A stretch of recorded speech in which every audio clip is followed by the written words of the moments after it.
अस्सलामुअलैकुम। Family cuisine में आप सबको खुशामदीद। आज हम बनाने जा रहे हैं चने की दाल लौकी की सब्जी, जो कि जायके में बहुत ही मज़ेदार होती है और बहुत ही टेस्टी ये बनती है। जैसा कि हम सब जानते हैं कि लौकी और इससे रिलेटेड दूसरी सब्जियां जितनी भी हम इस्तेमाल करते हैं उनके बहुत ही ज़्यादा फ़वाइद होते हैं। ये तासीर में भी ठंडी होती है और इसमें डलने वाली दूसरी चीज़ें जैसे कि हम पुदीना इसमें इस्तेमाल करते हैं वो भी तासीर में बहुत ठंडा होता है। तो हम इसे सहरी के लिए तैयार कर रहे हैं। तो रेसिपी को पूरा ज़रूर देखिएगा और हम इसे किस तरह से बनाएंगे ये जानने के लिए आपको वीडियो को पूरा देखना होगा। तो चलिए रेसिपी की तरफ चलते हैं। यहाँ पर मैंने सबसे पहले चने की दाल को उबालने के लिए रख दिया है। आधा किलो मैंने यहाँ पर चने की दाल ली है। इसे भिगोने की भी जरूरत नहीं है, बस हमने इसे उबाल लेना है। दाल हमने उबालने रख दी है। दूसरी तरफ हमने लौकी को ले लेना है और इसे भी अच्छी तरह से धोकर हमने इसको छील लेना है। ये भी मिकदार में आधा किलो ही है।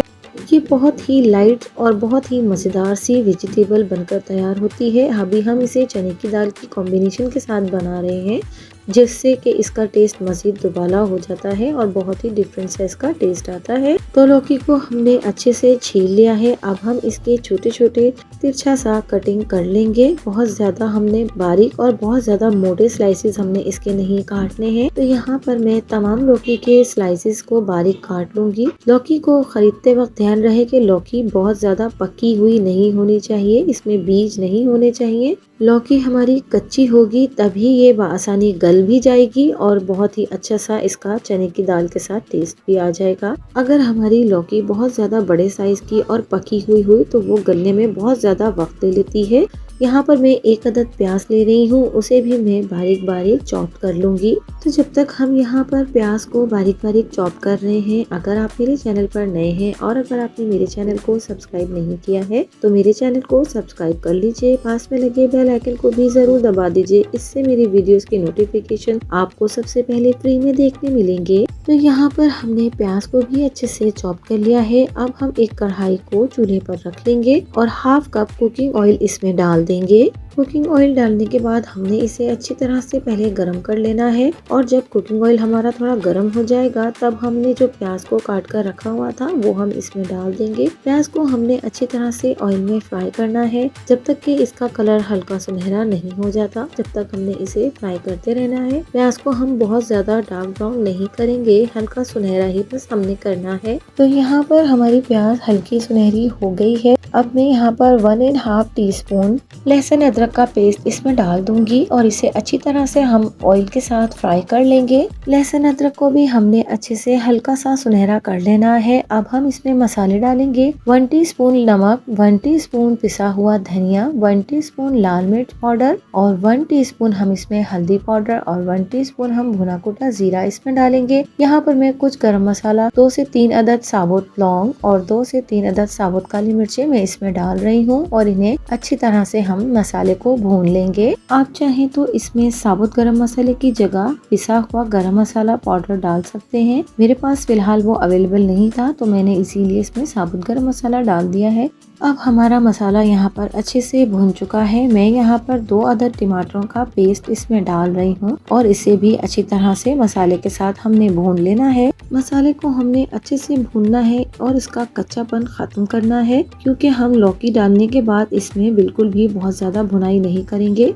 तो जी यहाँ पर हमने मसाले को अच्छे से भून लिया है। अब हम इसमें जो हमने लौकी पहले से काट कर रखी हुई थी वो हम इसमें शामिल कर देंगे। जैसा कि मैंने कहा कि हम लौकी डालने के बाद बहुत ज्यादा इसे नहीं भूनेंगे, इससे ये होगा कि हमारी लौकी का कलर खराब हो जाएगा और ये देखने में बिल्कुल भी खूबसूरत नहीं लगेगी और हद से ज्यादा ये गल जाएगी। तो बस हमने थोड़ा सा इसे मसाले के साथ मिक्स करना है और इसे 10 मिनट तक ढक के हम पका लेंगे। लौकी अपना ही पानी छोड़ेगी, उसी में ये हल्की सी गल जाएगी। जो इसमें थोड़ी बहुत अगर बाकी कसर भी रह जाएगी तो वो हम चने की दाल के साथ इसे जब पकाएंगे तो उसके साथ ये बाकी की लौकी हमारी गल जाएगी।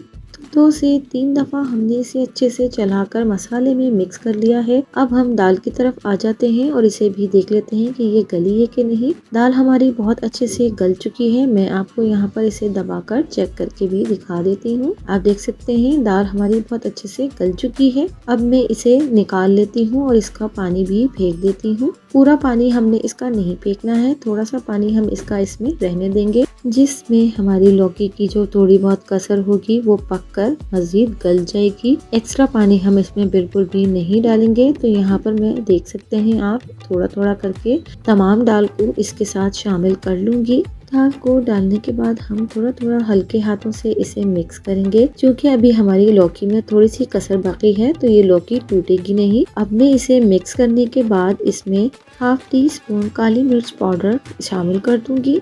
काली मिर्च पाउडर डालने से भी इसमें बहुत ही ज़बरदस्त सा टेस्ट आता है।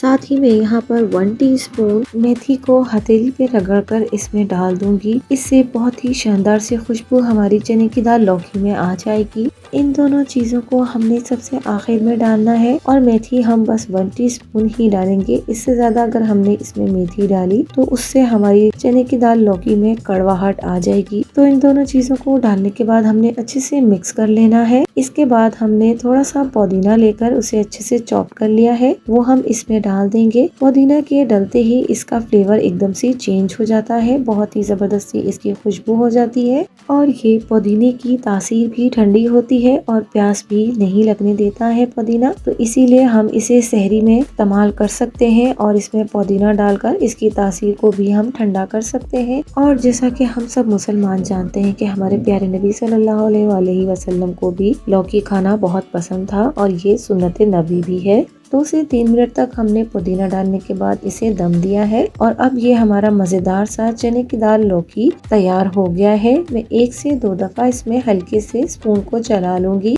तो आप भी मेरी इस रेसिपी को ज़रूर ट्राई कीजिएगा। कमेंट्स के ज़रिए अपना फीडबैक भी ज़रूर दीजिएगा और इसे अपने फैमिली फ्रेंड्स में ज़रूर ज़्यादा से ज़्यादा शेयर कीजिएगा। तो अगर आपको मेरी वीडियोस और मेरी रेसिपीज़ पसंद आती हैं तो मेरे चैनल को लाइक, शेयर एंड सब्सक्राइब कीजिए। मिलती हूँ किसी नई वीडियो नई रेसिपी के साथ। अल्लाह हाफिज़।